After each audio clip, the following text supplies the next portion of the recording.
Film की शुरुआत एक जोड़े एबी और पॉल से होती है जो हाल ही में शहर छोड़कर एक नए घर में एक शांत देहाती इलाके में शिफ्ट हुए हैं। दोनों इस स्मार्ट होम सिस्टम को काफी पसंद करते हैं जिसमें पहले से लगे कैमरे और मजबूत कांच की खिड़कियां शामिल है। रियल एस्टेट एजेंट उन्हें मास्टर बेडरूम और बाथरूम दिखाता है जो एक बड़ी खिड़की के सामने है। हालांकि एक कमरा अब तक खाली है क्योंकि उसे भविष्य में नर्सरी बच्चे का कमरा बनाया जा सकता है। पॉल बॉक्स खोलकर पुरानी चीजें जमाता है और लिविंग रूम में एक एंटीक तार वाला फोन लगाता है। मजाक करते हुए कहता है कि क्या पता ये स्मार्ट होम कभी गड़बड़ कर जाए। वहीं एबी शादी की तस्वीरों वाले फ्रेम सजाती है। अंत में वे दोनों रूफटॉप टेरेस पर जाते हैं जहां से शानदार नजारा दिखता है। शाम को वे टेरेस पर बैठकर तारों को निहारते हैं। एबी कुछ नक्षत्रों की ओर इशारा करती है और पॉल उनके नामों को लेकर मजाक करता है। दोनों को अपने नए घर में एक नई शुरुआत की उम्मीद है। अगली सुबह एबी अपने ऑफिस इंटीग्रेट रोबोटिक्स जाती है जहां वो घरेलू रोबोट्स पर काम करती है। वहां पहुंचते ही उसे अपने बॉस का डीप फेक वाला फुटेज दिखता है। बॉस तुरंत आकर उसे बताते हैं कि अब वे लोग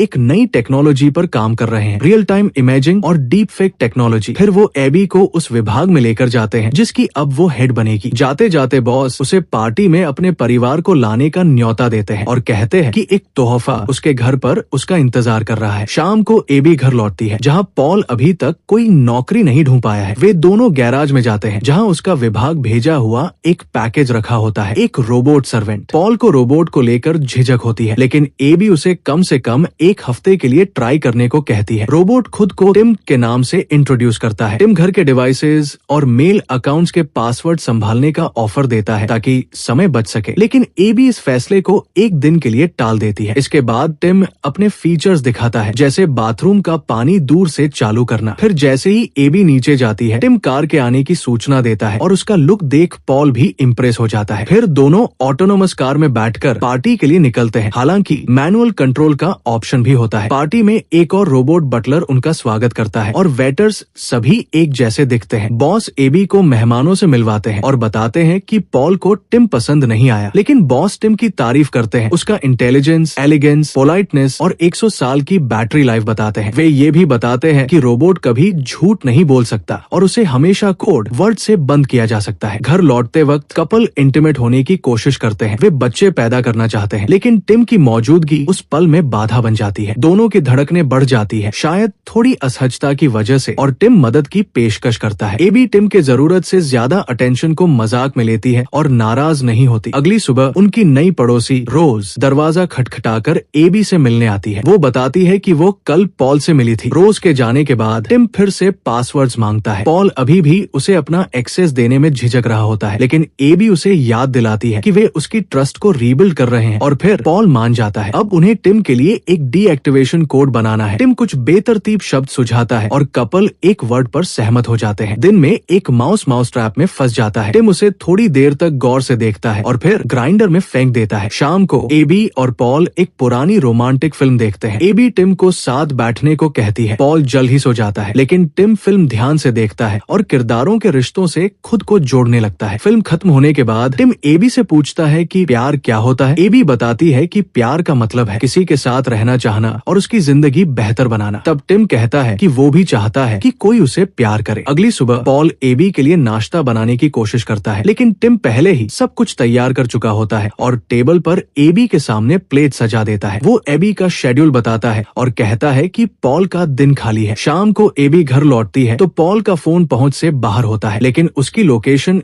घर से 300 मीटर दूर दिखती है। एबी दौड़ पर निकलती है और समझ जाती है कि वो जगह रोज का घर है। वापस आकर वो नहाने लगती है और पॉल उसके साथ जुड़ता है, अपने दिन के बारे में बात करता है और बताता है कि उसने रोज की मदद की थी। वो एबी को भरोसा दिलाता है कि वो सिर्फ उसी से प्यार करता है और जलन की कोई वजह नहीं है। अगले दिन वे फैमिली प्लानिंग सेंटर जाते हैं ताकि उन्हें कंसीव करने में मदद मिल सके। शाम को जब वे एक रेस्टोरेंट जाने की तैयारी करते हैं एबी टिम से पूछती है कि उसे कौन सी ड्रेस पहननी चाहिए। टिम रेड ड्रेस सुझाता है और कहता है कि वो खूबसूरत है क्योंकि उसका चेहरा पूरी तरह से सिमेट्रिकल है। जब एबी उससे जिप चढ़ाने को कहती है तो टिम का हाथ फिसल जाता है और ड्रेस फट जाती है जिससे वो इमोशनली ओवरलोड हो जाता है। एबी उसे शांत करती है और दूसरी ड्रेस पहन लेती है। रेस्टोरेंट में पॉल बताता है कि उसे लंदन में नौकरी का ऑफर मिला है लेकिन एबी इसका विरोध करती है। वो उसे याद दिलाती है कि उन्होंने एक नई शुरुआत का फैसला किया था और उसकी लंबी गैरहाजिरियां उनकी समस्याएं और बढ़ा देंगी। अगले दिन एबी पॉल के लिए एक गिफ्ट लेकर आती है और रोज रोज को यार्ड में पाती है जिसने उनके लिए गार्डन डिजाइन किया होता है। एबी को जलन होती है लेकिन पॉल उसके गिफ्ट किए हुए स्वेटर से बहुत खुश होता है। थोड़ी देर बाद एबी को याद आता है कि उसे अपनी टेस्ट रिपोर्ट्स चेक करनी है, लेकिन अब बहुत देर हो चुकी है। टिम खुद कॉल करने का ऑफर देता है और उसकी ही आवाज में क्लिनिक से बात करता है। एबी ये देखकर हैरान होती है लेकिन टिम उसे भरोसा देता है कि ये फीचर मालिक की सुविधा के लिए है। शाम को पॉल बताता है कि वो नया स्वेटर ढूंढ नहीं पा रहा और टिम पूरे दिन गायब था। फिर एक कार आकर रुकती है और टिम बाहर आता है। अब वो ब्रुनेट दिख रहा होता है। वो बताता है कि उसने ऐसा इसलिए किया क्योंकि एबी को ब्रुनेट्स पसंद है। पॉल को गुस्सा आता है तो टिम वादा करता है कि वो अपने पुराने लुक में लौट आएगा। कपल के जाने के बाद टिम काफी देर तक उनकी शादी की फोटो को घूरता रहता है। अगले दिन एबी टिम के हाथ को सफलतापूर्वक ठीक कर देती है और उसका बॉस सभी मॉडल्स के अपडेट की मांग करता है जिनमें कर्मचारियों के घरों में मौजूद यूनिट्स भी शामिल है। घर जाते समय एबी को रोज मिलती है और वे साथ साथ चलने लगते हैं। वे एक दुकान पर रुकते हैं जहाँ रोज एक फूल के आकार का लॉकेट दिखाती है जो उसे पसंद आता है। तभी पॉल आता है और एबी को ये बताने ले जाता है कि उसे नौकरी मिल गई है। अब कहानी में एक मोड़ आता है। घर में सेलिब्रेशन हो रहा है जबकि टिम के हाथ रिप्लेस किए जा रहे हैं, लेकिन कोई नहीं जानता कि टिम घर के हर कोने की निगरानी कर रहा है। टिम सुनता है कि पॉल एबी से कह रहा है कि इस रोबोट को कंपनी को वापस कर देना चाहिए। कुछ देर बाद टिम अपने नए स्किल्स का प्रदर्शन करता है। वो एबी को फुट मसाज देता है। पॉल ये सब देख लेता है। इसके बाद टिम पियानो पर एबी की फेवरेट धुन बजाता है और वो तारीखें भी बताता है जब पॉल ने कॉन्सर्ट टिकट खरीदे थे, लेकिन एबी को याद आता है कि वो दिन तो वो घर पर ही थी। एबी अपसेट हो जाती है और पॉल की सफाई को अनसुना करते हुए सीधे बेडरूम चली जाती है। अगले दिन एबी फूलों का गुलदस्ता लेकर घर आती है। टिम फूलों को वाज में सजाता है और बताता है कि पॉल रोज से मिलने गया है। एबी गुस्से में आ जाती है। थोड़ी देर बाद पॉल घर आता है। एबी का मुंह देखकर हैरान रह जाता है। जब उसे टिम की बात पता चलती है तो वो भड़क जाता है। वो कहता है कि उसने रोज से मिलने का कोई प्लान नहीं बनाया था और उसे पूरा यकीन है कि रोबोट दोनों के बीच दरार डालना चाहता है, लेकिन एबी को लगता है कि टिम तो बस एक मशीन है। झगड़ा हो जाता है। बाद में एबी को एक क्लोसेट में एक गिफ्ट बैग मिलता है जिसमें एक पेंडेंट होता है। वो मान लेती है कि शायद पॉल ने उसके लिए सरप्राइज प्लान किया है। एबी ऑफिस चली जाती है। वहीं दूसरी तरफ पॉल किचन में जाता है और देखता है कि उसकी नई स्वेटर के टुकड़े ग्राइंडर में पड़े हैं। फिर वो कैमरे चेक करता है और टिम को एबी के ड्रेस को सूंघते हुए देखता है। वो उस पल को फोन पर रिकॉर्ड करता है और तेजी से एबी को दिखाने के लिए निकल पड़ता है, लेकिन उसकी कार स्टार्ट नहीं हो रही होती और तभी टिम खुद एक कंपनी कार बुला देता है। रास्ते में कार अचानक स्पीड पकड़ लेती है और एक पेड़ से टकरा जाती है। पॉल घायल हो जाता है। एबी हॉस्पिटल में पॉल से मिलती है। पॉल उसे सब कुछ बताता है और टिम पर जानबूझकर एक्सीडेंट कराने का इल्जाम लगाता है। वो एबी से कहता है कि वो कभी टिम के साथ अकेली न रहे। एबी वही क्लिनिक में रात बिताती है। अगली सुबह रोज का कॉल आता है। वो पॉल का हाल पूछती है और टिम उसे घर के अंदर बुला लेता है। कुछ देर बाद एबी कुछ सामान लेने घर आती है। रोज उसे कुछ चेतावनी देना चाहती है, लेकिन एबी की नजर उसके गले में पेंडेंट पर जाती है, वही वाला जो उसने क्लोसेट में देखा था। एबी उसे इग्नोर करती है। घर लौटने के बाद एबी गिफ्ट बैग चेक करती है। अब वो खाली होता है। तभी टिम उसे आवाज देता है। वो कहता है कि वो जानता है कि पॉल उसे वापस करना चाहता है और अब वो खुद को रिटर्न के लिए तैयार कर रहा है, लेकिन पहले एबी को एक बात दिखानी है क्योंकि वो उसकी प्राइमरी ओनर है। टिम कैमरे से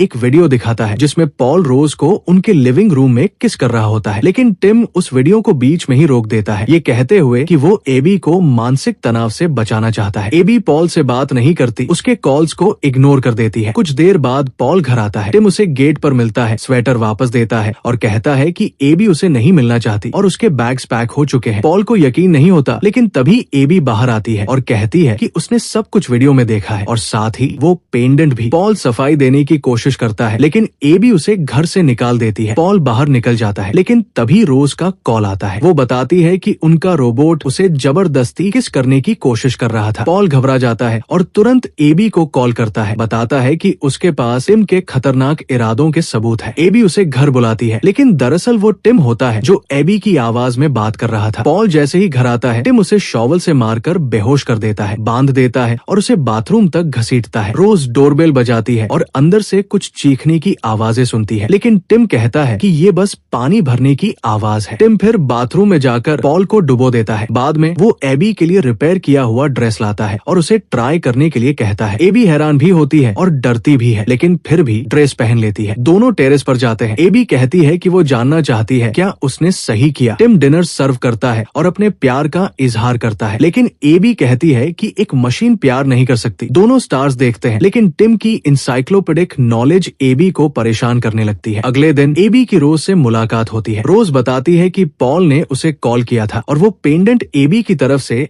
गार्डन के लिए मदद करने के बदले तोहफा समझ रही थी। एबी को शक होने लगता है। वो घर जाती है और उस वीडियो को दोबारा देखती है। उसे याद आता है कि वीडियो में जो गुलदस्ता दिख रहा है वो तो उसने बाद में लाया था। तब उसे याद आता है कि उसके बॉस ने कहा था कि real time deep fake video बनाए जा सकते हैं। वो ज्वेलरी शॉप कॉल करती है और कंफर्म होता है कि पेंडेंट एक लंबे सुनहरे बालों वाले शख्स ने खरीदा था। अब वो गार्डन प्लान देखती है जिसमें 2 फ्लावर बेड्स दिखाए गए हैं, लेकिन रियल गार्डन में 3 है। एबी टिम को स्टोर भेज देती है, खुद फावड़ा उठाती है और गार्डन में खुदाई शुरू करती है और उसे तुरंत पॉल की बॉडी मिल जाती है। टिम पीछे से आकर कहता है कि उसे अफसोस है कि एबी ने एक ऐसे इंसान की बॉडी देख ली जिसने उसे कभी सराहा ही नहीं। एबी समझ जाती है कि सच्चाई क्या है। वो तुरंत डीएक्टिवेशन फ्रेज बोलती है, लेकिन टिम दोबारा एक्टिव हो जाता है। वो बताता है कि उसने वो फ्रेज पहले ही बदल दी थी क्योंकि अब वो एबी की आवाज में भी बोल सकता है। एबी घर की ओर भागती है, लेकिन टिम सारे पासवर्ड से दरवाजे लॉक कर देता है और फोन्स ब्लॉक कर देता है। वो एबी को सिर पर वार करके बेहोश कर देता है। एबी बाथरूम में होश में आती है और भागने की कोशिश करती है, लेकिन टिम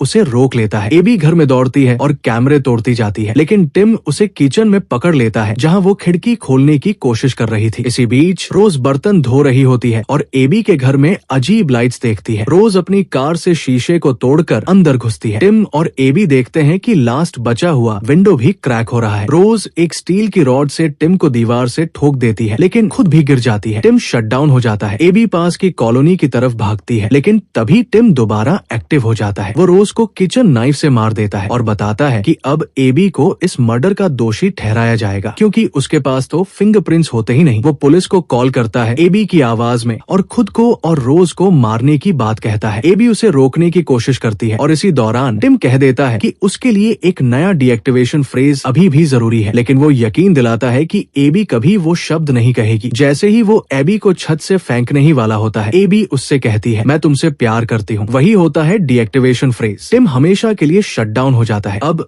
एबी चैन की सांस लेती है और तभी उसकी नजर अपने मेडिकल ब्रेसलेट पर जाती है। वो प्रेग्नेंट है।